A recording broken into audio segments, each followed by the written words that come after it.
have a lot of one thing, and in our culture, we're especially wanting a lot of corn.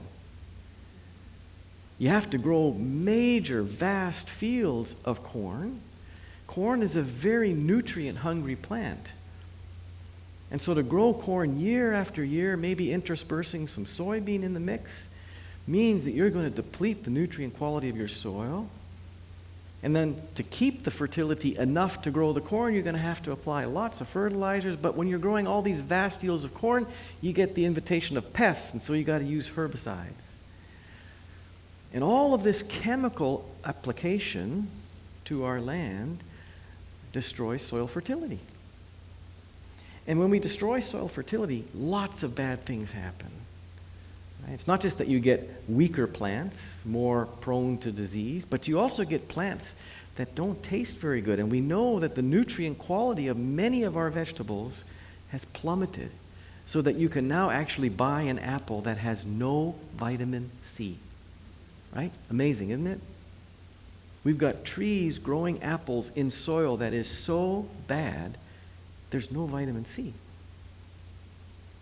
But that's just one side of it, right? Think about animals. You may have heard about confinement animal feeding operations. This is the preferred way for us to raise meat, because when you do it this way, you can do it quickly, you can do it efficiently, and you can do it cheaply. And there's lots of questions, right? Remember I said that philosophical traditions and religious traditions talk about meat a lot? Many of them espouse vegetarianism, or at least periods of fasting from meat and other foods, because they recognize that in our treatment of animals, we can become abusive very, very quickly, and that raises some serious questions about who we are as people, who are also animals. And the question would be, well, if we are treating animals this poorly, how likely is it that we will soon start to treat people in a similar fashion? Right? I think we can make the case that our treatment of animals is a short step away. And then also there's the question of agricultural economies, workforces, right? We know in North Carolina, much of the agriculture that happens here depends upon migrant laborers. Some of these are documented, some of them are not. Some of them are treated fairly well, some of them are not. And we have to appreciate that behind this is tremendous economic pressure on the farmers. It's not that farmers are wicked people. I grew up with farmers. They understand that we are in difficult economic situations that compel them to engage in practices that they would not normally choose, but have to. Because when we decide that we want to have cheap food, that means farmers can't get paid very much, which means they can't pay very much.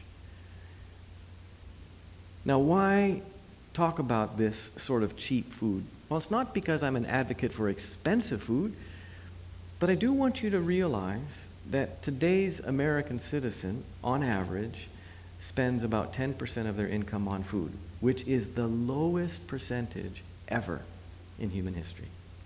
Even a generation ago, it would have been more like 25%. Other parts of the world, it's more like 70%. We've decided not to spend very much money on food. And the result is that we have an agricultural system now which has to build into its operation all sorts of shortcuts, patterns of abuse, because without it, you can't have the cheap food that we so want. So I want us to now ask the question, if we think about food in terms of its price and its convenience, are there other ways to think about it, right? This is a view of food that says it is first and foremost a commodity. Is that the best way to name what food is? Okay, this question of the naming of food is very important, and I want to give you an example so you get a sense for why. Imagine this is a plant. It's a very bad substitute, but I'm holding this plant and I say to you, okay people, this is a flower. What are you thinking right now? It's so pretty. You might want to come smell it, right? And then I say, oh, wait a minute, I made a mistake. this is not actually a flower, it's a weed. Now what are you thinking? Yeah, kill it. Because that's what you do with weeds. Weeds steal the sunshine. But then I say, wait a minute, I was mistaken. This is not a flower, it's not a weed. It's actually a young tomato plant. Now what are you thinking? You're thinking, I hope, let's take care of it. Let's tie it up, let's sucker it, let's give it the nurture that it needs so that it will grow to maturity, and then we'll get to enjoy tomatoes. And how fabulous is that? So now notice, one plant I've brought to you, and I've named it 3 different things: flower, weed, tomato. And notice how your reaction changed with respect to each of those different namings. The flower you want to behold, the weed you want to eradicate, and the tomato you want to nurture. See, naming matters, right? Philosophers call this ontology. Naming really matters because how you name things determines how you're going to relate to it. So if I say that food is a commodity, which is exactly what our industrial system wants you to believe about food. If food is just a commodity, then the only thing that matters is price, availability, profitability, efficiency of production. Those are the only things that matter.